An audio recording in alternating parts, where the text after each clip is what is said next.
안녕하세요. 반갑습니다. 고등학교 졸업 검정고시 사회 기출문제 해설을 맡은 2021년도 기출문제 해설을 맡은 김덕 선생입니다.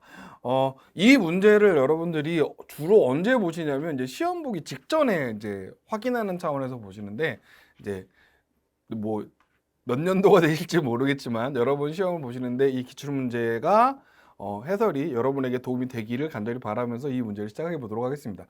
여러분 근데 그리고 항상 모든 시험에서는 기출이 제일 중요해요.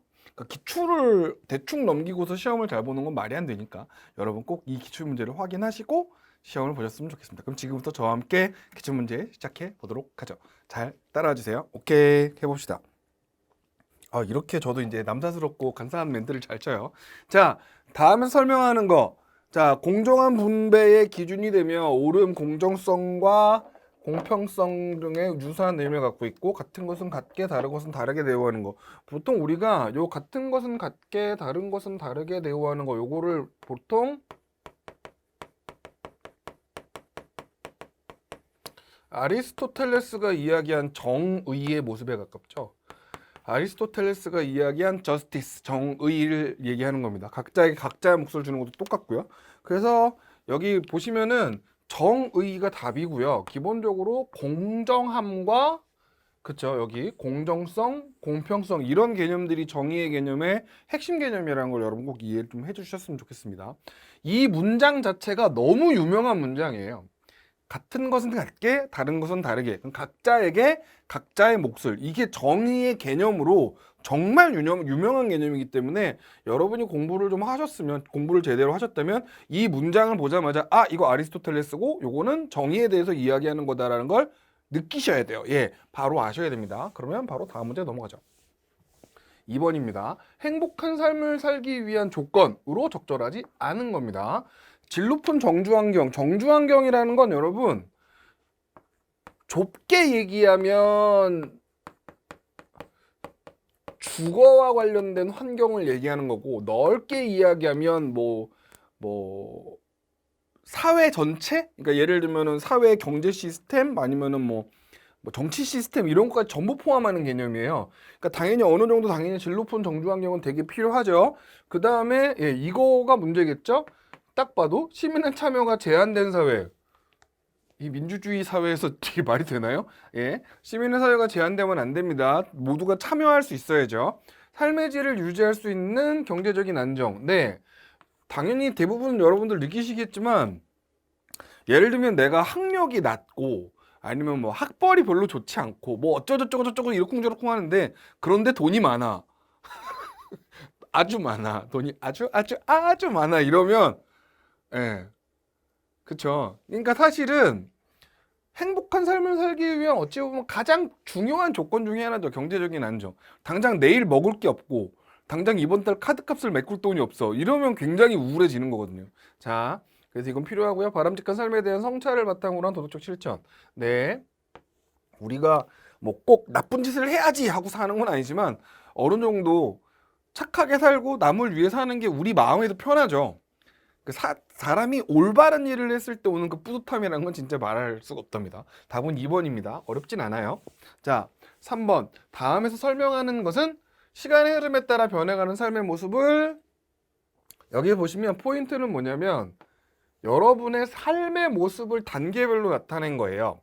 여러분의 삶의 모습을 단계별로 나타낸 거고 각 단계에는 달성해야 될 과업이 있다. 여기서 딱 나오는 개념은 일단 삶의 모습을 표현한다는 것 자체가 생애주기밖에 답이 될 게 없거든요. 그러니까 예를 들면 매몰 비용이라는 건 여러분이 사용했어요. 그러나 뭐 할 수 없는 회수할 수 없는 비용을 우리가 매몰 비용이라고 하는 거예요. 그러니까 회수할 수 없기 때문에 얘는 빨리 포기하고 다른 걸 생각하는 거예요. 가장 대표적인 게 도박이에요. 도박. 도박이라는 표현이 좀 웃긴데 예를 들면은 여러분 제가 옛날에 학원 강의를 하면서 저는 이제 워낙 많은 거리를 왔다 갔다 하기 때문에 차가 좀 필요해요. 그래서 처음에는 이제 제가 코란비 그 SUV를 몰고 다녔는데 그러다가 이제 그게 차가 오래돼가지고 이제 슬슬 이제 안 좋아지기 시작하는 거예요. 그래서 좀 간지 뽀대를 하고 싶어가지고 당시에 대우 자동차에 되게 좀 큼지막한 2000cc짜리 차를 샀는데 그 차가 엄청 무거웠고 기름이 어마어마하게 먹는 거죠. 정말 농담 아니라 한 달에 제가 학원 출퇴근하는데 기름값은 170만 원이 나왔어요. 그래서 와, 오 이거 아니다 싶어서 그 차 산 지 2달 만에 한 달 만에 그 차를 다시 팔고 예, 좀 약간 좀 작은 준중형 차를 샀던 기억이 납니다. 물론 그 과정에서 진짜 몇백만 원 날렸거든요. 몇백만 원이 손해를 봤죠. 근데 제 생각에는 그건 진짜 매몰 비용입니다. 회수 불가능한 병이고 빨리 포기해야 되는 돈. 자, 오케이. 비교이나 가치 판단은 여기서 설명하지 않도록 하겠습니다. 설명한 말이 너무 길어지니까요. 4번입니다. 퀴즈에 대한 정답. 퀴즈에 대한 정답으로 옳은 것. 기업 간 자유로운 경쟁을 보장하고 독점 및 불공정 거래에 관한 사항을 심의 의결하기 위해 여기서 포인트죠. 불공정 거래에 관한 사안을 심의 의결하기 위해 이거 우리가 뭐 공정거래위원회 얘기할 거죠. 보통 우리가 독점 규제 및 공정거래에 관한 법률을 가장 많이 적용하는 집단이기도 하고요. 네, 그렇습니다. 국제사면위원회나 국가인권위원회는 기본적으로 인권 문제에 관련해서 선거관리위원회는 당연히 선거와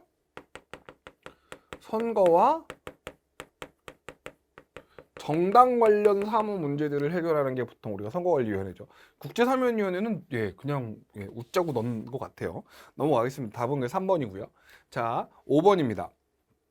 다음에서 설명하는 것으로 가장 적절한 거. 한 국가나 사회 안에서 서로가 다른 문화를 가진 인종이나 민족들. 여기 보시면 서로 다른 문화를 가진 인종이나 민족이 함께 살고 있는 사회. 우린 이런 사회를 다문화 사회라고 하죠. 네. 감시 사회는 푸코인가요? 예, 감시 사회는 네. 이거는 여러분들이 잘 모르시겠지만 미셸 푸코라는 사람이 이야기한 거고 사회계약설은 여기서 해당하는 얘기는 아니죠. 생태도시는 뭐라 그러지? 뭐 전기차 이런 거 사용하면서 네, 오염물질 배출을 최대한 줄이자라는 뜻의 사회라서 여기랑은 상관이 없습니다. 이거 설명하면 다 너무 길어지니까 설명 안 할게요. 나중에 강의를 들으시면 여기 사회계약설이나 감시사회나 생태도시에 대한 설명들을 다 하고 있으니까 강의를 좀 참고해 주세요. 네, 답은 4번이고요. 6번입니다. 우리나라의 사회복지제도에 해당하지 않는 거. 우리나라의 사회복지제도는 3개입니다. 공공부조, 사회보험, 사회서비스. 이 2개가 메인이고요. 이 2개에 대한 내용 역시 우리 강의에 있습니다. 여러분들이 책을 구입하셔서 강의를 무료니까요. 책만 사시면 강의는 저의 아름다운 수업 죄송합니다. 제가 열심히 합니다. 제가 이 검정고시 쪽은 제가 우리 회사에서 되게 오래 하고 있기 때문에 네, 제가 열심히 수업합니다. 저 재밌게 수업합니다. 믿어주세요. 네, 진짜 재밌습니다. 예, 그래서 여기서 해당하지 않는 건 담합입니다. 예, 기출문제 풀이하다가 웬 강의 홍보냐고 놀라시겠지만 그냥 죄송합니다. 그냥 해본 말이에요. 자, 담합이고요. 물론 제 강의를 들으시면 되게 재밌습니다. 여기에 대한 얘기들은 나중에 강의에 다 수업에 설명을 하고 있어요. 굉장히 중요한 개념이긴 하죠. 담합입니다. 1번 답이고요. 7번입니다. 다음에서 설명하는 국제사회 행위주체. 여기서 보시면 행위주체입니다. 근데 제목이 국제사회가 붙었죠. 국제사회 행위주체의 가장 기본은 국가입니다. 그런데 여기 보시면 일정한 영역을 갖고 있고요. 국민을 바탕으로 하고 있고요. 주권을 가진 국민, 영토, 주권. 국민, 영토, 주권. 이거를 국가의 3요소 이러죠. 국가의 3요소. 뚫은 국가의 3요소 이럽니다. 그러니까 이거는 당연히 너무 대놓고 누구예요? 2번 국가입니다. 어렵지 않아요. 2번 국가입니다. 네, 넘어가겠습니다. 네, 이익 집단이나 개인은 여기서는 설명하죠. 이것도 역시 강의에 다 있으니까요. 자, 8번입니다. 기억에서 디귿에 들어갈 문화 변동의 요인을 문화 변동의 요인을 알맞게 짝지은 것. 각각 발명, 발견, 문화 전파 중에 하나다. 자, 문화의 내재적 변동은, 내재적 요인은 여기 얘라고 해당되면 발명과 발견이에요. 그러니까 아니오라 그랬으니까 기억은 뭐가 되는 거예요? 문화 전파가 돼야죠. 각각 발명, 발경, 문화 전파니까. 이미 존재하고 있지만 포인트 뭐라고요? 존재하고 있지만 알려지지 않은 요소를 찾은 거. 이거를 우리가 뭐라 그래요? 발견이라고 하죠. 아예 새로 만든 거. 아예 새로 만든 거 우리가 발명 그럽니다. 그러니까 기억은 문화 전파고요. 니은은 발명이고요. 디귿은 발견. 답은 4번이 되겠죠. 여기에 대한 자세한 내용도 당연히 수업에 있습니다. 자, 답은 4번입니다. 9번 문제 보시죠. 다음 중 금융자산. 자, 금융자산이라는 건 아주 간단하게 생각하면 돈과 관련된 아이들이에요. 예, 머니. 이게 금융자산입니다. 그러니까 예를 들면 건물이나 토지나 자동차들은 우리가 보통 실물자산은 그럽니다. 실물자산. 실제로 물건이 존재하니까 이런 걸 실물자산이라고 하고 금융자산은 예금을 얘기합니다. 은행 예금이든 정기 적금이든 뭐 주식이나 채권도 금융자산에 들어갑니다. 그러니까 다시 말씀드리면 은행 통장에 들어가 있어서 돈으로 환산되는 자산을 우리가 금융자산 이렇게 이야기합니다. 자, 10번입니다. 대화를 통해 알 수 있는 개념으로 가장 적절한 거. 조선소에서는 생산 규모를 늘리면 선박한 대 평균 생산 비용이 하락해. 이 말 자체가 규모의 경제를 이야기하는 규모의 경제의 정의입니다. 뭐요? 생산 규모가 늘어나면 선박 한 대당 평균 생산 비용이 감소하는 거. 네, 이거를 우리가 뭐라고 얘기한다고요? 규모의 경제 이렇게 얘기합니다. 시장 실패는 여러분 잘 알고 있다시피 독과점이나 아니면은 갑자기 이름 생각이 안 나냐? 독과점하고 뭐 왜 독과점밖에 생각이 안 나지? 죄송합니다. 예, 외부 효과나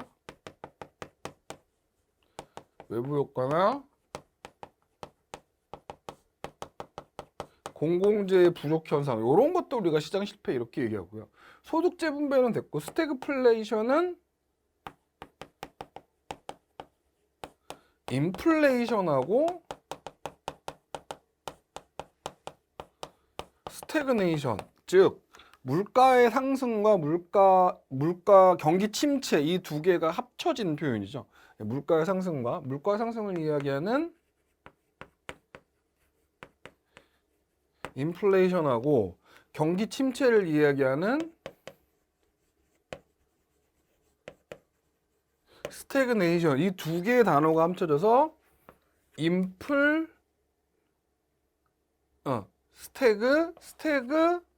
스태그플레이션 이렇게 되는 거죠. 스태그플레이션 이렇게 됩니다. 네, 여기서는 해당 사항이 없는 얘기입니다. 규모의 경제를 검정고시 문제로 내는 케이스가 별로 없었는데 되게 깜짝 놀랐네요, 저도. 네, 답은 3번입니다. 11번 기억에 들어갈 거. 국민의 모든 자유와 권리는 국가 안정 보장 질서 유지를 위하여 필요한 경우에 하나여 제한할 수 있으며 여기서 제한하는 건 법률로서 제한하는 겁니다. 헌법 37조 2항은 기본 우리가 보통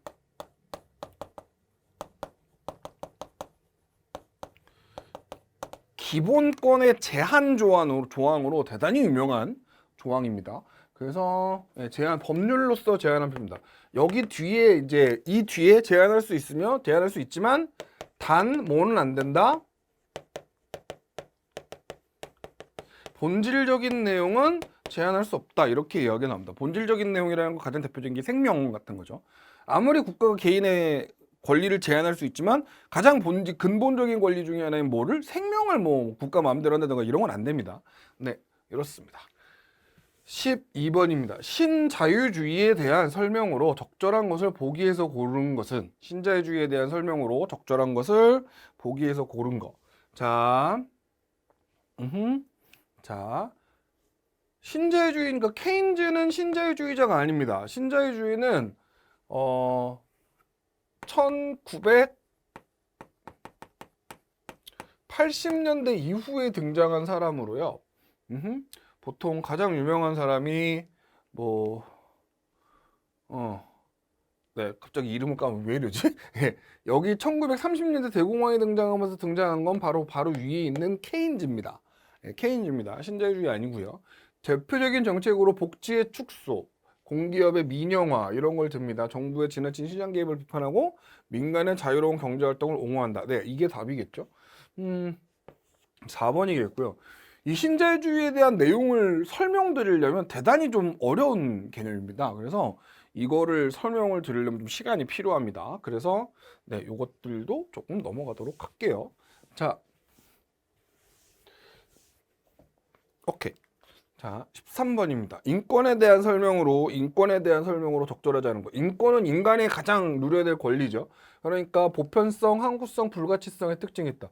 보편성이란 건 시간과 공간을 초월해서 항상, 항구성이란 건 영원히, 불가침성은 누구도 건드릴 수 없다.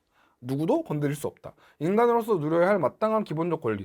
그래서 여러분들이 이제 알고 있는 상식하고 좀 부딪힐 때가 있어요. 가장 대표적인 게 어떤 거냐면, 예를 들면은 아주 쌍욕을 먹는 범죄자가 있어요. 이제 그분이 당연히 이제 교도소 생활을 하고 출소를 했는데 나이가 들었고 직장 생활 당연히 못하죠. 그러니까 국가에다가 생활보호 대상자인가 그래가지고 연금을 신청했어요. 국가 그 지원 요청이라고 해야 되죠. 생활보호 대상자들 그러니까 그 극빈층들에게 좀 돈이 없으신 분들에게 지원을 해주는 국가 제도가 있는데 그거 신청을 해서 한 달에 120만 원인가 받는 걸로 됐대요.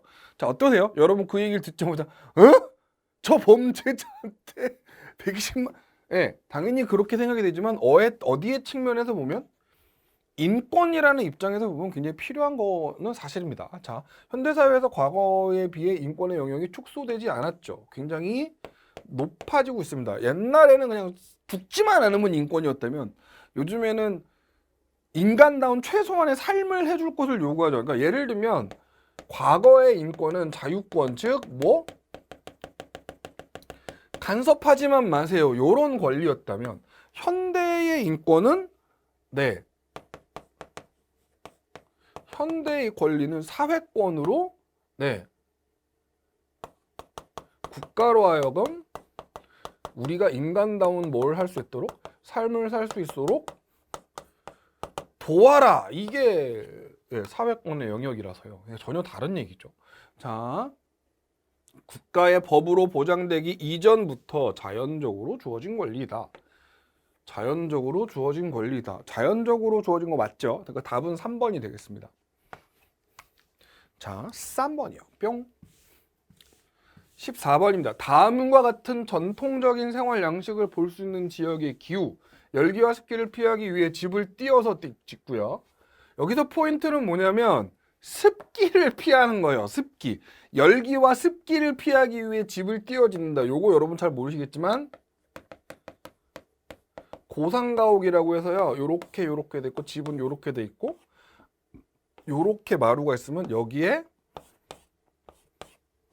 다리가 있어가지고 이렇게 띄어서 짓는 집을 고상가옥이라고 하거든요. 이런 집을 의미합니다. 그러니까 요런 집을 짓는 도는 네, 여기 열대기후죠. 토양이 척박해서 주기적으로 불을 질러 작물을 만든 후 재배한다. 이것도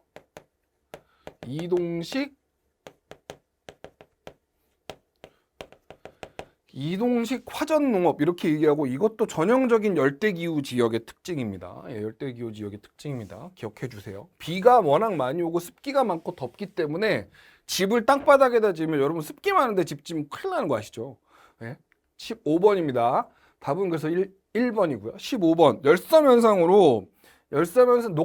현상의 원인으로 옳지 않은 거. 자, 열섬이라는 건 뭐죠? 예, 힛 아일랜드. 그러니까 예를 들면 이렇게 있으면 도시가 있으면 이 도시 주변의 온도가 여기보다 온도가 대단히 높은 현상을 열섬이라 그러는데 원인은 되게 여러 가지가 있어요. 일단 콘크리트 건물이 많아서 바람이 지나가다가 싹 다 흩어져 버려요. 바람이 약해져요. 그래서 이 콘크리트 지역 옆에는 예를 들면은 난방열, 가장 대표적인 게 에어컨 열 아니면 겨울철에는 히터를 틀어서 생기는 난방열. 이거 생각보다 되게 크거든요. 그러니까 실외기에서 뿜어져 나오는 난방열이고 그 다음에 배기가스요. 이 배기가스, 특히 이 배기가스는 이산화탄소를 많이 머금고 있거든요. 이게 이산화탄소하고 만나가지고 여기서 안 나가는 거예요. 여기 이게 바람이 불어서 이 난방열과 배기가스의 이 열들이 빠져나가야 되는데 바람이 건물에 막혀갖고 안 돼요.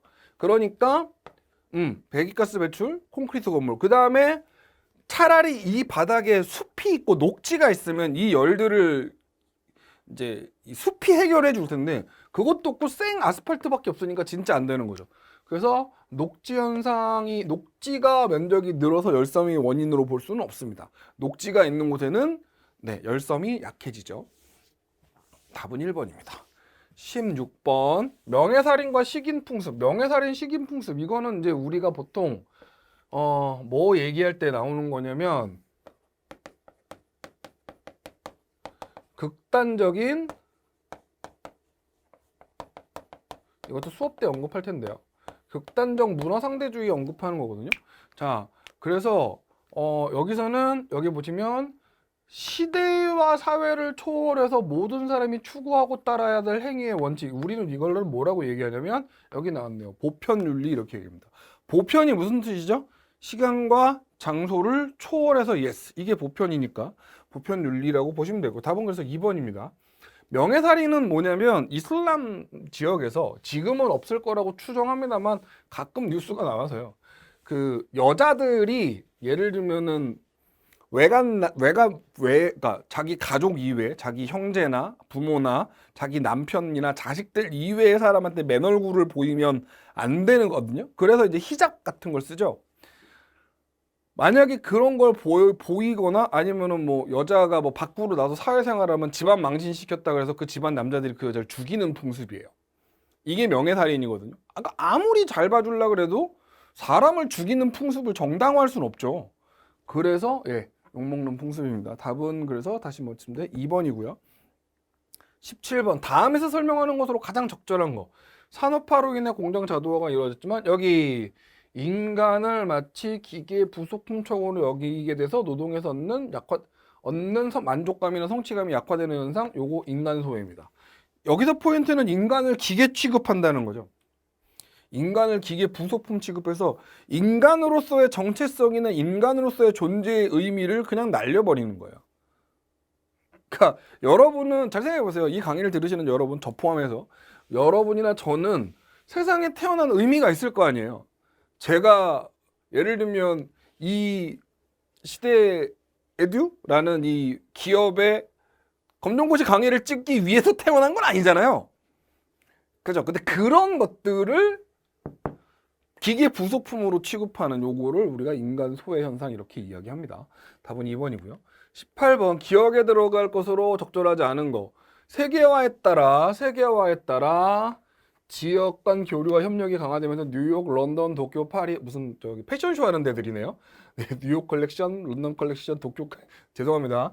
세계적으로 중심 역할을 하는 세계 도시들이 등장했는데 이 도시에는 적절하지 않은 거예요. 적절하지 않은 거. 플랜테이션 농장은 잘못된 거죠. 네, 플랜테이션 농장은 여러분 어떤 거요? 커피나 사탕수수 같은 그런 우리가 기호식품이라는 것들을 기르는 농장이죠. 주로 어디에 있어요? 주로 아프리카나 아시아 지역에 과거 뭐였던데? 과거 식민지 지역이었던데 플랜테이션 농장들이 있죠. 그죠? 네. 그래서 예를 들면 이런 세계 도시들은 다국적 기업의 본사들이 주로 위치해 있고요. 국제 금융 업무를 할 수 있고요. 생산자 서비스 기능이라는 건 예를 들면 생산자 서비스, 기업에 필요한 서비스, 예를 들면 가장 대표적인 건 광고 아니면 회계, 네. 어떤 손해와 이익에 대한 회계나 아니면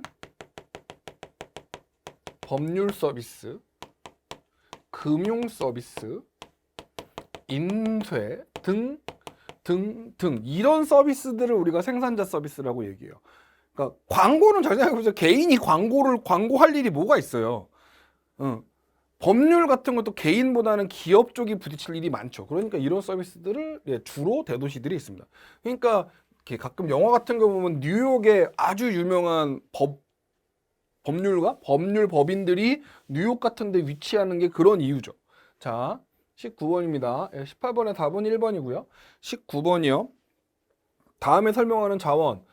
자동차 자동차 보급이 확산되면서 수요가 급증했고 현재 세계에서 가장 소비량이 많은 자원 석유죠.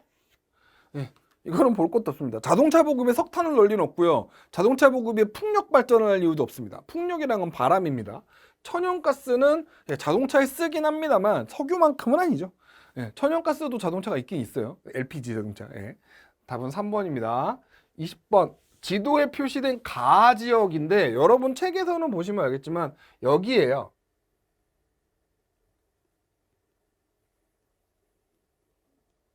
맞나? 네. 표시하려니 힘드네요. 요 지역이 가지역이거든요. 자, 보시면 알겠지만 우리가 여기 사우디아라비아에 있는 아라비아 반도가 있고요. 여기는 아프리카 북부 지역이고, 네, 요렇게 돼 있죠. 여기가 이제 이집트고요. 그러니까 여기는 우리가 흔히 얘기하는 건조기후 지역입니다. 건조기후 지역. 그러니까 한자를 주로 사용하는 문화권은 어디? 동양 문화권 요쪽이죠. 이쪽이죠. 특히 한중일, 중국, 한국, 일본, 한중일, 삼국이 한자 많이 쓰고요. 크리스트교 비율이 높은 건 여기 오스트레일리아, 오세아니아고요. 그 다음에 유럽이죠. 기독교의 비율이 높은 거. 예를 들면 여기 남아프리카 공화국 같은 경우에는 왜냐면 여기는 거의 이제 이민자들이 개척한 나라라서 네, 많지만 아프리카나 아시아에 뭐 여기는 뭐 인도는 당연히 힌두교고요. 그죠? 예. 이 동네는 인도네시아 지역은 이슬람교가 오히려 더 많이 들어와 있죠. 불교하고. 이렇게 되죠. 자, 아프리카는 뭐 얘기하지 않는 거 없죠. 계절풍의 영향으로 벼농사가 발달했다. 벼농사가 발달한 지역은 여기. 아시아 지역. 그러니까 해당 사항이 없습니다. 전통적으로 유목과 오아시스, 아까 건조기후 지역이라고 그랬죠? 유목과 오아시스 농가, 건조기후에서. 그래서 답은 4번입니다. 여기가 우리가 흔히 얘기하는 사하라 사막이 있는 데죠. 사하라 사막이 있는 데죠. 네, 잘 기억해 주십시오. 4번입니다. 21번. 기억에 들어갈 것으로 가장 적절한 거. 땡땡 문제를 해결하는 정책. 여기서 보시면 다 관련된 내용이 여기 보시면 정년을 연장하거나 노인복지시설, 노인연금 다 누구와 관련된 나이 드신 노인분들과 관련된 정책들이잖아요. 그러니까 여기서 해당되는 건 고령화밖에 없죠. 보통 고령화라는 거는 사회 전체가 이제 65세 이상의 노인 비율을 얘기하는데요. 그러니까 우리가 보통 계산하기 쉬워요. 7의 배수입니다. 7, 15, 14%까지인가? 15, 22. 외우기 쉬워요. 21인데 이제 더하기 1 더하기 1 하는 거죠. 보통 0에서 7%까지, 7%에서 15%까지를 고령화 사회, 15에서 22%까지를 고령 사회, 22% 이상을 초고령 사회 이렇게 이야기합니다. 그러니까 이거는 그냥 알아두십시오. 자, 넘어가겠습니다. 1번이에요. 21번, 22번. 정보화로 인한 문제점으로 적절하지 않은 거. 정보화로 인한 문제점으로 적절하지 않은 거. 4번이죠. 사생활 침해나 개인정보 유출이나 인터넷 중독은 여러분 아주 많이 접하는 문제죠. 그러니까 사생활 침해 같은 경우에는 하나 말씀드릴까요? 여러분의 핸드폰이 만약에 삼성폰이나 이런 그러니까 아이폰이 아닌 폰이 있으시다면 구글 아이디를 통해서 여러분이 폰을 사용하고 계실 겁니다. 여러분 구글 계정을 위치 추적 기능이라고 해서 이제 구글 위치 추적 기능이라고 해서 여러분 아이디하고 비밀번호를 입력해 보시면 여러분이 핸드폰을 들고 몇 년 몇 월 몇 시에 어디 지역을 왔다리 갔다리 하고 있는 게 다 나옵니다. 시간대별로 거의 한 3분 단위로 체크할 걸요. 여러분 핸드폰엔 GPS가 대부분 달려 있거든요. 네, 그러니까 만약에 실제로 그래서 그 뭐지? 배우자의 부정, 바람 핀다던가 이런 거 할 때 그 증거로 대단히 많이 체크하는 게 그거죠. 자, 공간적 제약의 완화. 그러니까 그리고 개인정보 유출은 뭐, 네, 뭐 개인의 사진이나 이런 것들, 인터넷 중독도 그렇고 공간적 제약이 완화되는 건 이거는 문제점이 아니라 정보화로 인해서 나타나는 장점이죠. 답은 4번입니다. 23번이요. 다음 글에 나타나는 자연에 대한 관점. 여기서 레오폴트가 나왔기 때문에 일단 생태중심주의 확정이죠. 네, 여기서 보시면 이 말이 되게 유명한 말입니다. 생명 공동체의 통합성과 안정성 그리고 아름다움에 보존 이바지한다면 그것은 옳다. 그렇지 않으면 그르다. 잘못됐다. 생태중심주의 이야기하는 거고요. 생태중심주의도 워낙 유명한 입장이라 자연을 바라보는 입장으로 워낙 유명한 거라 우리 수업 시간에 되게 여러 번 언급했던 입장입니다. 나중에 강의를 봐주세요. 자, 답은 2번이고요. 24번. 다음에서 설명하는 국제환경협약. 2015년에 195개국이 참여해서 2050년까지 여기 포인트. 온실가스 배출량을 줄이는, 0으로 줄이는 우리가 보통 이걸 뭐라고 얘기하면 파리기후협약 이렇게 얘기합니다. 24번에 파리기후협약. 원래는 맨 처음에는 1997년에 일본 교토에서 맺은 교토 우정서가 처음이고요. 그리고 2015년에 프랑스 파리에서 파리기후협약으로 업그레이드 체인징을 해갖고 파리기후협약이라고 이야기합니다. 람사르 협약 같은 경우에는 3번의 람사르 협약 같은 경우에는 습지 보호 협약이고 바젤 협약은 뭐였더라? 정확하게 기억이 안 나는데 갑자기 생각이 안 나네요. 저기 뭐지? 폐기물을 바다에다 함부로 버리지 말자. 이게 바젤 협약의 내용인 걸로 기억하고 있습니다. 자, 25번. 세계 시민의식을 갖춘 사람의 자세로 적절하지 않은 거. 네. 이건 뭐 딱 봐도 알다시피 환경오염이죠. 이산화탄소 배출을 증가시켜 탄소 발자국을 줄여야죠. 우리 환경이 망가지지 않게 하기 위해 인류의 보편가치 중시하고 공정과 공익 추구하고 다양성 존중하는 건 당연한 얘기고요. 답은 4번이 되겠습니다.